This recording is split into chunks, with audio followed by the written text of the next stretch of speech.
Well, hello there. Alright. Sarah, Life of the Email 12. Let us begin. After completing the last Life of the Email, I worked on my magic holding suitcase, which I will say turned out to be a bit more of an involved project than I was originally expecting. Nevertheless, I was able to listen to Majesty Reason and Real Theology while I worked on it, so the time that was used on it was by no means wasted. I then received in the mail some LED light strings, which I had intended to attach beneath my car, but I accidentally bought the wrong ones because they were powered by an AC power source. So I was like, well, I have these light strings. I guess I'll just hang them in my room. See, I have this thing against returning items from Amazon. Like, even if I receive it and I'm like, I have no need of this at all. I I probably won't return it unless it's like $50 or more. Like, I'll just be like, well, I guess I have this now. Why am I like this? I have no idea. So yeah, I spent the next hour or so stringing up those lights with a lot of Scotch tape. It took a lot of time, actually. And I then spray painted the various parts of sheet metal I needed for my suitcase. And then I held my parents clean for like an hour or so while waiting for Dave and Taylor for his arrival, which is kind of ironic because I saw them like less than 2 weeks ago at that time.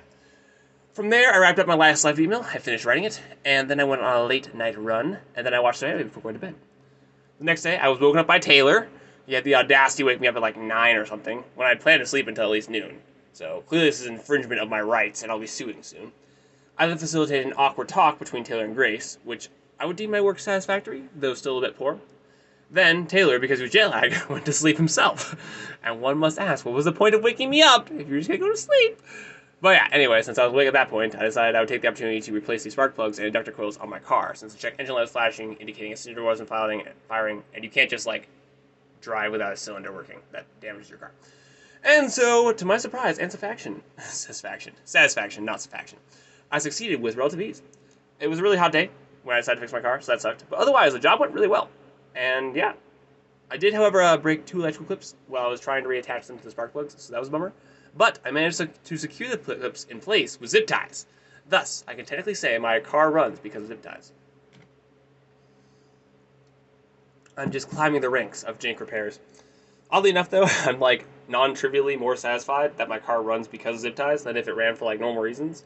Like the fact that I need zip ties to allow my engine to function is strangely satisfying to me. Also, to be candor, I know at least one of the electrical connections will stay without the zip ties. Gosh. And, I know that because zip tie came off while I was driving and my car still ran. But the other zip tie has yet to fail, so who knows what would happen if it came off, right? So then I can, probably say that it's decently likely that if my zip ties weren't there, the car wouldn't run. From there, I drove the sick-feeling Taylor and Grace to Walmart to test drive my repair, part 1, and 2, to get Taylor some oxygen, since the running theory for why he was sick was he was experiencing altitude sickness.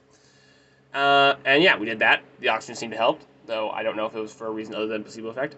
And then with that drive complete, I could confidently say that once again, I had brought my beautiful Phoenix back to life. From there, Grace tasked me with organizing an iteration of the CSU game, and then reneged on that request, which meant that there was some non-trivial scheduling hassles I experienced. After that, Sydney came over early because she thought the meeting time was an hour earlier than it was, and thus she just spontaneously joined us for dinner. And from there, I abandoned Sydney to the social wolves because I had to go pick up the miners. Then, once we got back, I causally initiated a slow meander over to the IM field, which, upon arrival, morphed into some good spikeball games. I also challenged Ben and Eliana to a game against me and Johanna, and we lost, so sad. But it was by 2 points! After that, we drove downtown and spent some time at Pinball Jones, which, I hadn't been there since my 21st birthday, so that was a touch nostalgic. And I managed to find some good free games. Like, sometimes people just leave quarters or coins in the pinball machine, so I was able to play for free. After that, I then took the Myers home. We had to return them by like 10 p.m., so that didn't mean they had much time, which was sad. And then once I got back, people were just like sitting around and talking, so I joined in on that. And then once that was done, I watched an episode of anime, and then I went to sleep. The next day, I repaired my failed zipline. I then returned an Amazon package I had bought, which is ironic because I know I just get like the whole spiel about not returning things I bought on Amazon. But it was like a $400 window AC unit. So I was like, I kind of need to return this if I'm not going to use it. And Mom made a valid point, which is that, like, it's only a little while longer till fall, thus it really isn't worth the investment at this time to buy a window unit current. And I may or may not have bought the wrong size window unit. So that was also a factor in my decision. But I maintain that the dimensions were deceptive, okay? It said the width was 13 inches. But when it said that, it meant the depth. Like, it's the part that extends out the window. That is what it called the width. Thus, I think I have an excuse in this case. And though, of course, I could have discerned that they oddly labeled the width and depth by taking a close look at the pictures, we're not going to talk about that because we're just going to regard me as the victim and call it there. Okay, cool, good talk. From there, I went on to get my missions tested, and my beautiful Phoenix passed with flying colors. You see Alex petting his car. Who's a good Phoenix? Who's a good Phoenix? You are! You are! And then I got home and worked on my medic suitcase some more while listening to podcasts for ages. Thereafter, I watched some Aqua Sailor Uniform with Grace, a fantastic slice of life anime, I must say.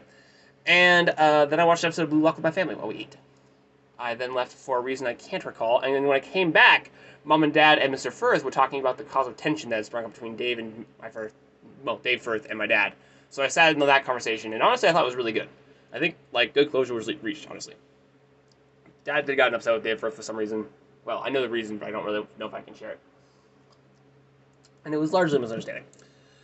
Once that ended, I had a very good and civil conversation with Mr. Firth about his stance on watching Christian movies with swearing of a particular sort. And we came to an understanding, I think, mostly. Basically, we were like, well, the issue will be determined by the biblical evidence, which is hard to determine. And honestly, I think we both, had a good conversation. I think he understood his reasons better after I talked with him, and I understood his reasons better for sure. And yeah, after that, I briefly hung out with Taylor, Caleb, Rebecca, Ben, and Grace, as they all just chatted and sat around. And then I went to bed around 3 or so. The next morning, I was pleasantly surprised to find that cinnamon rolls from the Silver Grill lay upon the table, begging to be consumed, and so me, being the nice guy I am, was willing to fulfill their request. It turned out these cinnamon rolls had been obtained in light of Ben's birthday, and that meant my consumption of them was in fact legal. Not saying I would eat them if I knew it was illegal, I'm just saying that if you don't know the legality of an action, and the cinnamon rolls are really just desperately crying out to be consumed, then I may or may not be inclined to take the risk, as, for the cinnamon rolls' sake, to eat them. From there, the First and my family went over to Mugs, where Mr. Firth attempted to bribe his inclusion in this live email with a form of self-abasement, and it worked. The pose he made was beautiful. In principle, I'm against others being able to control what I do and do not put in these emails, but look, how could I not include that picture? Come on, it's just too good. He nailed the anime girl pose. Oh my goodness. Once we got back, I worked on making the sheet metal tins I put my bulk magic cards in for my suitcase. And then the family and the Firths and I all went to Bojo's for a birthday pizza dinner for Ben. Thereafter, we walked around Old Town for a bit after visiting some coffee shops. And once I got back, I caught up with Noah Smith. Yep, Noah, your last name is Smith. While walking around CSU, and we played a few Magic 1v1s once he and I got back to the house. From there, I watched a bit of anime with Grace, took an Anabath, and then went to bed.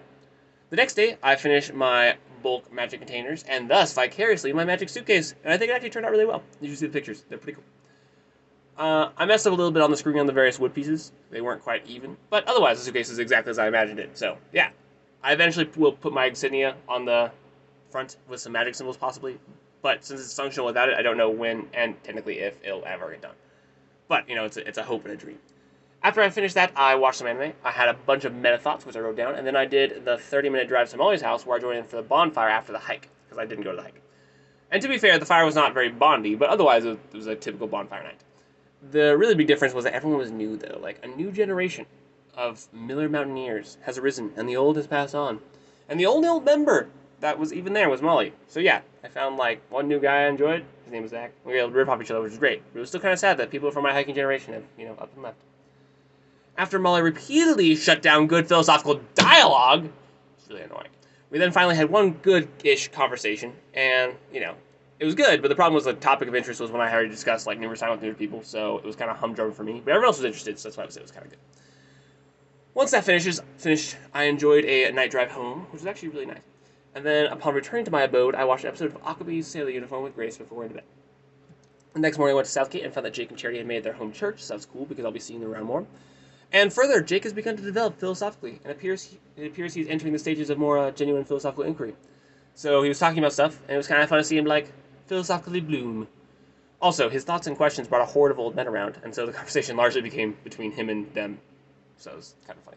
Also, church philosophy conversations are very odd species of philosophy conversations, because for some reason, it seems like everyone is largely compelled to agree with one another, or at least, appear to be doing so.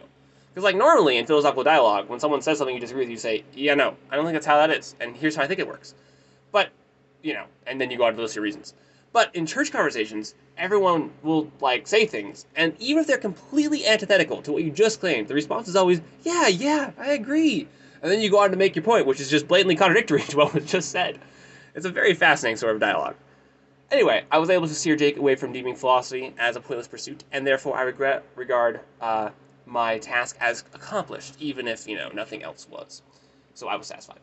From there, I drove D&D, but I didn't get to actually play any D&D because for the 3.5 hours I was there, it was like basically reinitiating my character into the campaign because I was gone due to my absence, and so they had to like have a story reason why I came back. So yeah, that was a big sad. But I got to make a lot of chainmail rings, so it wasn't a complete loss. After D&D, there was a debate between the resident members of the Bible study about its forthcoming purpose, and I believe a good agreement was reached.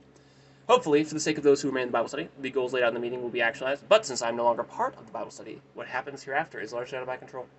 Still, I probably won't leave right after D&D. I'll at least stay for dinner. And I'll probably keep the approximate same routine, because I want to stick around for the stuff that happens after Bible study, so as far as like practical changes, not a lot will occur. Also, those conclusions... Oh, after those conclusions were reached, we played this game called the Trolley Game, which is basically like the trolley problem but made into a board game, and it was mildly entertaining. And then I played Neo and Alan in Halo and got crushed, as per usual. The next day I started off with some food and anime, which I will now call Funime. Fume. Yeah, Fume. Maybe Funime. No, Funime is how I pronounce it. Pronounced Funime. And then I drove to Windsor with Grace to get Taylor, which I didn't really want to do, but I did for Grace. And then once we got back, we got Boba. And from there, we just wasted an hour of time because Mom kept telling us to do something outside, but that wasn't like really practical because, at least for me, I had to leave like an hour and 15 minutes. And so we ended up doing nothing because we were just debating what we should do. And we could have watched 3 full episodes of Charlotte during that time, but no. Unfortunately, that possibility was not actualized, and I got a little bit salty. Once I got to Joe's house, it turns out that I'm way worse at Beat Saber than I thought I was. My previous Beat Saber heights have lost their heightiness, and now they're just like, okay. So we took turns playing that. We then took a brief walk while talking, and then once we returned home, we played some good old Magic games until the Monday Night Crew arrived. And then Seth and I had some good 1v1s because Joe, Noah, Sam, and Ben were all playing their own mega game with their precons. Then, once Johanna stopped playing on the Oculus, she and Seth traded places, and then Johanna and I started to play Magic, but we didn't actually play Magic because we mostly just talked about whether cats or dogs were better. So, yeah. Once everyone left, I stayed a little bit longer to help Joe set up his editing computer, and, I will say that it was good, because in the future, hopefully, when my computer's finally fixed, we can, make A and B edits together. Also, that task was a lot easier than Joe made it out to be, so it worked out. And then once that was done, that was the end of my day. I drove home, watched a bit of anime before going to bed, and then went to sleep. The next day I woke up early and got to work on putting my face on Midjourney images, because the YouTuber I watched that shows me AI stuff showed me how to do that. And honestly, I think it looks really good.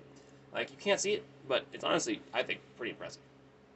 The software only gives you about 20 free face swaps before you have to pay, but honestly, I think it does a very good job. You can see the things I put my face on.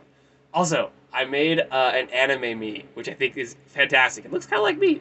So, anime, so not really like me, but I don't know, it looks good. I might enshrine it as a poster. Although, are egotistical posters allowed? Is that permissible or no? Probably not, right? I can't be like, look, there's me as an anime character in my room. Probably can't do that. Anyway, regardless, it's pretty darn cool, right? A while back I spent a lot of time working on these background images that didn't have characters in them. So what I was able to do is I was able to use those background images as prompts and able to get some really cool results with me in the background images that look really good. So yeah, anyway, after making those, I went to get a Five Guys burger with Dad, and we caught up some. And honestly, it was probably one of the best conversations I've had with Dad. He's really reached a level of maturity and self-awareness. It's really cool to see. And I know it's kind of ironic that I'm saying that since I'm 20 years younger, but I stand by my statement. After burgers, we went and played table tennis, and while I admit that Dad did win the majority of games, it was just because I was rusty, okay? I had to warm up. But as soon as I was sufficiently warmed, I started to do way better. Once I got back from that, I went on a Spring Creek Creek Rock with Johanna, Grace, Ben, and Taylor. But Grace was the only one that actually committed and went for it. Overall, I don't think people enjoyed the activity that much, but that's, not my fault. Well, maybe it's my fault. I don't know. I have no control over that in the proximate sense. And that was a big sad, because I thought it was really fun. And I don't really know why I like it so much, but the activity was really enjoyable to me. Once we got back, I parted ways with the aforementioned people, and I watched a bit of anime before playing some VR, and then went over to Neo's house due to a spontaneous magic summons issued by him and Noah. And yeah, I did that.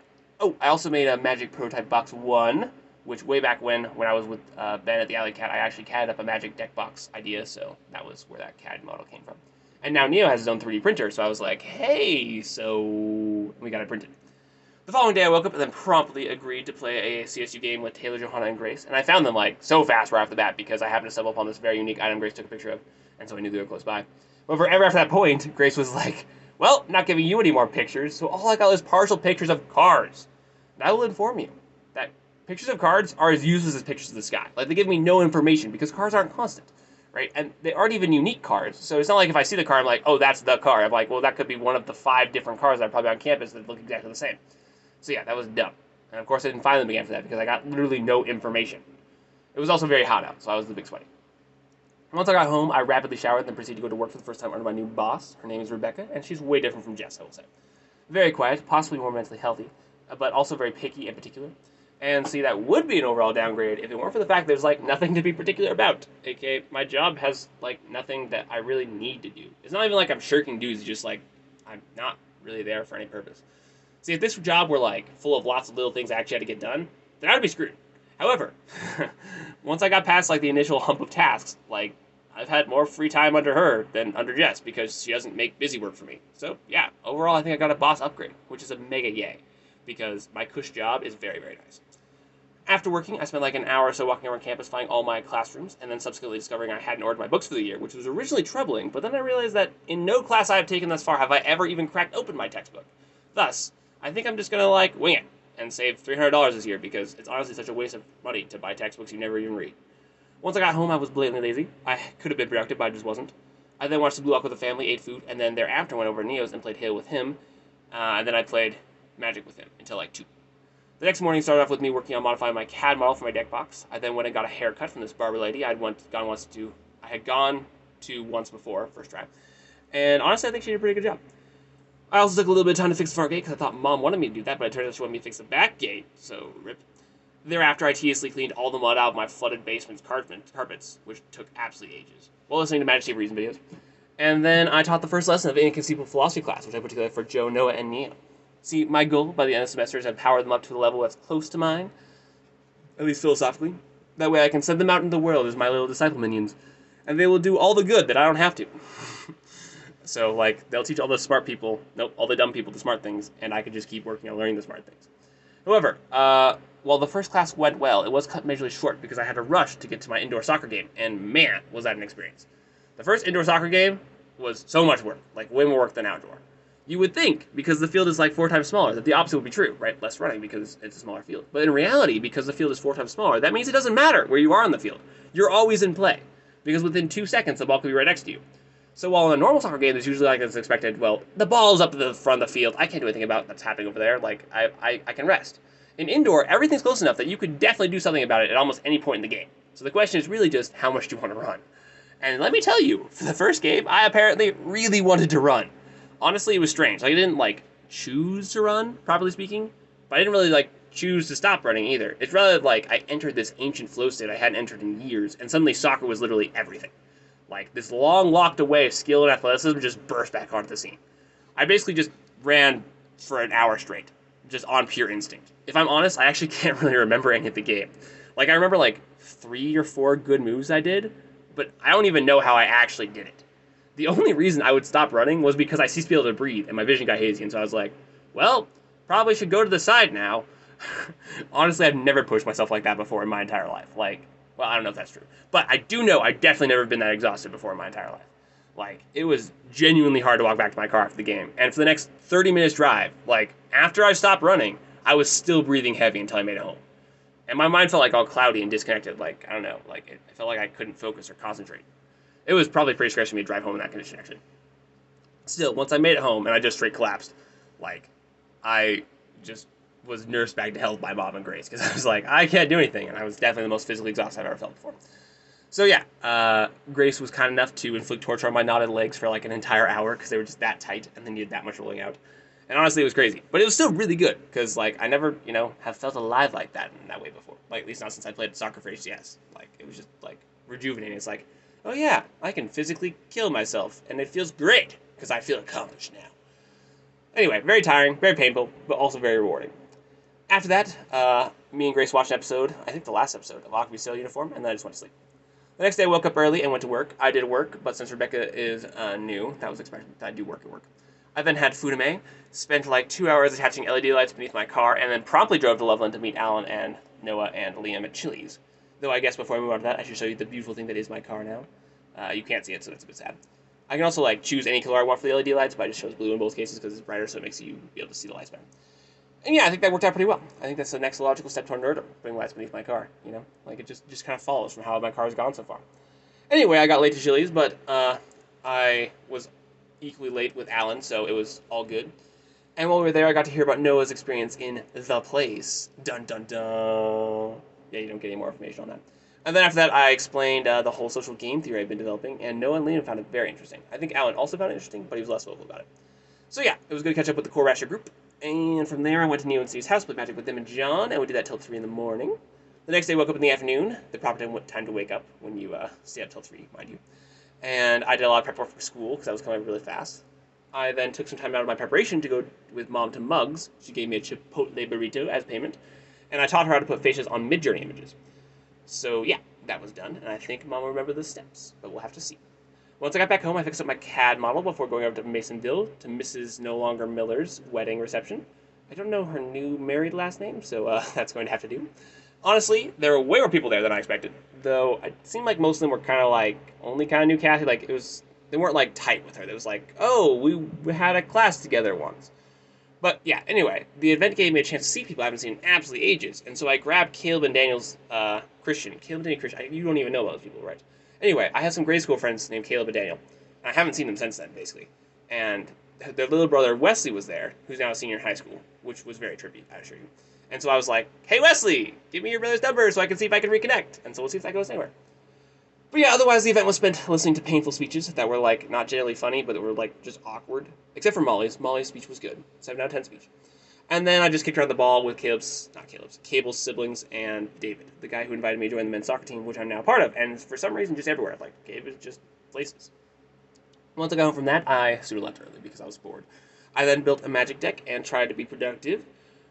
While Grace spent like an hour in the bathroom. I think she was like curling her hair or something, but it took way too long. And then once I was finally able to take my before bed shower, I went to bed. I woke up around 9:30 for church the next day, and Southgate had barbecue afterward instead of just normal lunch bunch, so there was more talking than usual. I also took a brief detour to join Jack, a small child who was like, inexplicably joined. Not inexplicably. Okay. Watch her. A small child that has inexplicably taken a liking to me. And so we hunted for snakes, which I did because I was invited. But I left upon realizing that for the small children involved, snake hunting was not the primary goal, and our odds of actually finding a snake were much lower than expected.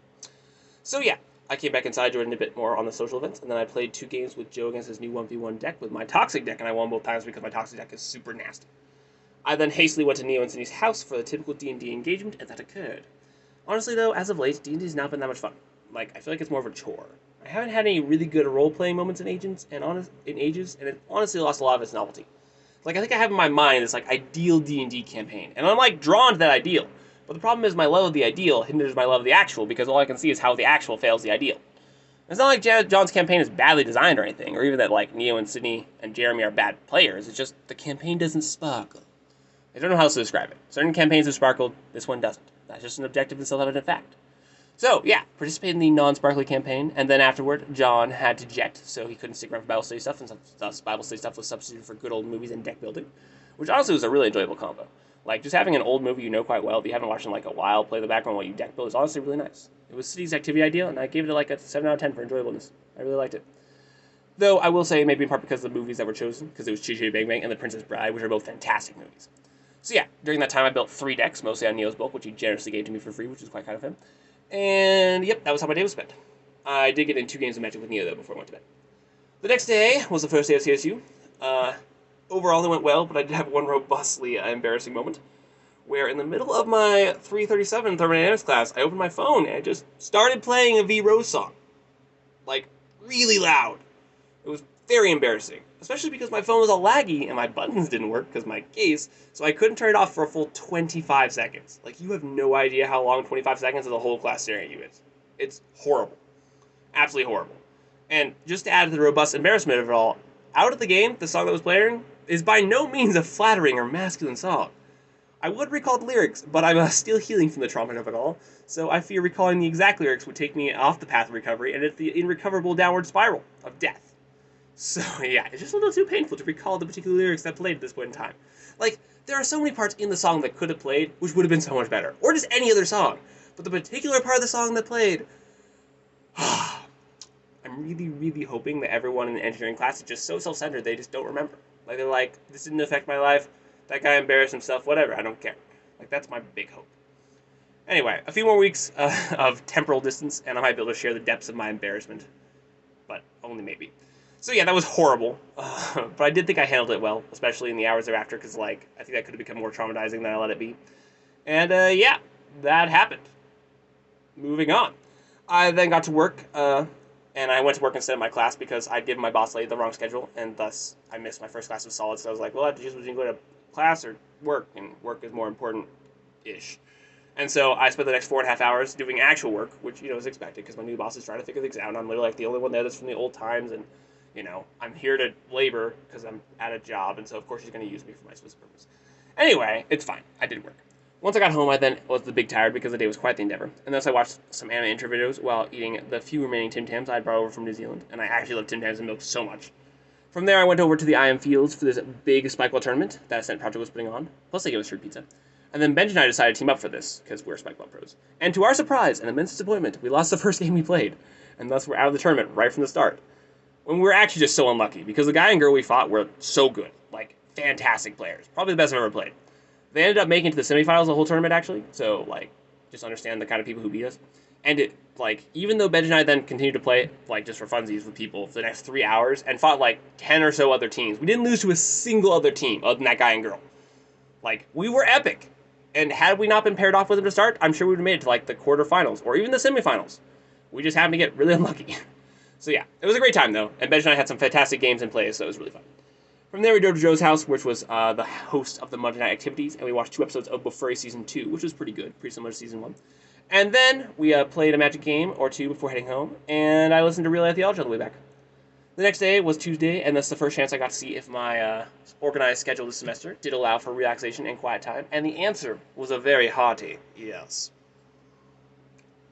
Oh my goodness, that Tuesday was so beautiful. I got to sit in my corner, sipping tea, listening to my peaceful instrumental playlist, and just have quiet time for an hour.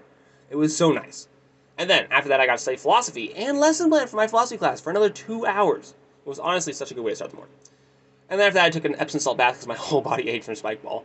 And from there, I went to my 202 design class, which I was immensely pleasantly surprised by, because the entire class only has 2 assignments. A reverse engineering task, where you're given an item and have to take it apart and figure out how to make it better, right? And then a dolled-up nautical knot-down. And I kid you not, that is the actual name of the assignment. The entire assignment is to work with your team to make a boat that can carry 2 Barbie dolls, and your goal is to sink, incapacitate, or knock the Barbie dolls off your opponent's boat. It's literally a Barbie boat battle royale. How cool is that? Honestly, I'm so hyped for this class. Super excited. There are a lot of, rules and restrictions and stuff, so it's more technical than I just described, but, that's the gist of it. Oh, and also the team that wins just gets gets an A+ in the class, period. No matter how you did on any other assignment, you just get an A+. Even if you completely flunked the final. So yeah, I figured out that what that class was about, and I am super pumped. Also, I was able to team up with the one person in my engineering classes that I'd want to team up with. His name is Monty, and so that made it way better too, because I was I actually get to work with the guy I wanted to work with. After that beautiful class, I went down to the Idea to Product Lab to work for about an hour and figure out how to get the 3D printers to print the deck boxes I wanted to get printed. And overall, the deck box 3.1 design worked out pretty well. I have some pictures of it, you can see. The only problem as it stands is that the lid tabs have a habit of snapping if you're not careful, if you push too hard. So I'm trying to fix that at the moment with Vox version 3.2, but otherwise I'm deeply satisfied with that. So yeah, I started printing the deck box you see in the pictures, and then I went home for some Fudume. I then built another Magic deck, and see the reason for so much Magic deck building is usually when I have these pockets of free time I would do mildly productive hobbyist things on my computer, but since it's getting repaired still, I don't have that, and therefore I must build deck boxes. After that, I went to Neil and Cindy's house for the first Ratio meetup of the year, and we had 2 new freshmen attend. One I didn't really get to talk to, but the other one, Jack, I had a conversation with, and it was basically yeah, I'm not going to teach you because you're philosophically weak and not worth my time. And amazingly, he was like, that's cool, I get it. And honestly, the fact that he understood and didn't just think I was a jerk was fantastic. I enjoyed that guy immensely, and I think he's got potential. Oh, and the other thing that happened at Ratio is I told them about my Mech Battle boat class, and everyone was like, oh, you could do this, and this, and this, and brainstorm with me for an hour on how to win. So that was fun to see. I also taught Jack how to play the Magic the Gathering, which was good. And that was the day. Wednesday was pretty full, but because of how schools go on Monday, Wednesdays, and Fridays, that was, normal and good. Everything went according to the new standard of activities, classes, Fudume, classes, and then work for 4 hours. And while at work, I actually did get to do some work on this email, which was nice. Once I got home, I watched an episode of Blue Lock with the family while we ate, and then I did nothing else meaningful for the day. Thursday was another absolutely perfect morning. Quiet time philosophy study, and then a lesson planning. I then picked up the magic boxes I printed earlier, did Fudume, went to class, and then did work. And then I super nervously waited for soccer. See, there was so much pain last game from the soccer. My stomach was basically just in knots for hours. But I did succeed in getting some food in me, and I went to soccer. And I discovered that I shouldn't be nervous because it turns out you can run way less than I did last time without disappointing the team. So in hindsight, I think I overcorrected the other way, where I just didn't work hard enough. But I did get a hat trick. That was the winning goal, so that was great. Getting a hat trick feels really good. They've been having me play striker for the team, and honestly, I love playing striker. Like, definitely my favorite position to play. After that, I went home, I got a shower, and then I worked on. Then I walked over to the bioengineering building where I met up with Neo and shortly after Joe, who both came quote unquote early because we changed our time. And I was able to give Neo a chance to redeem himself from last session against his fight with Joe. And I'd say he did well. Like, not great, but well. And yeah, we then had philosophy class till midnight, and it was fantastic. Honestly, those three are going to be so smart once I'm done with them. Yesterday, I woke up an hour before I needed to, though I didn't know that, and that sucked because I could have really used sleep. But I took the hour to get, version 3.2 of my Magic Deck boxes printing, and I also grabbed Subway for some breakfast. I then went to classes, did Foodame, went to work, had homework, and then that evening went to Joe's house for some Magic and free pizza before going back to FOCO to join Neo and Noah for Magic. And it turned out there was not as much Magic as I thought it would be because there was a lot of technical issues with the computer that Noah was buying from Neo. So I ended up playing Sydney in like 2 1v1 games and then spent like an obtuse amount of time designing a T key because the computer was missing the T key, for the keyboard. And that was way harder than it should have been. And yeah, after that we then did play some Magic games, which I got to enjoy. And then I went to sleep too. And then that's it! A Life After Email 12 post-era is now complete. I need to come up with a new signature ending phrase or something, because it should end with a signature phrase, But, whatever. Not dead yet is kind of my go-to phrase, so let's just do that. Not dead yet.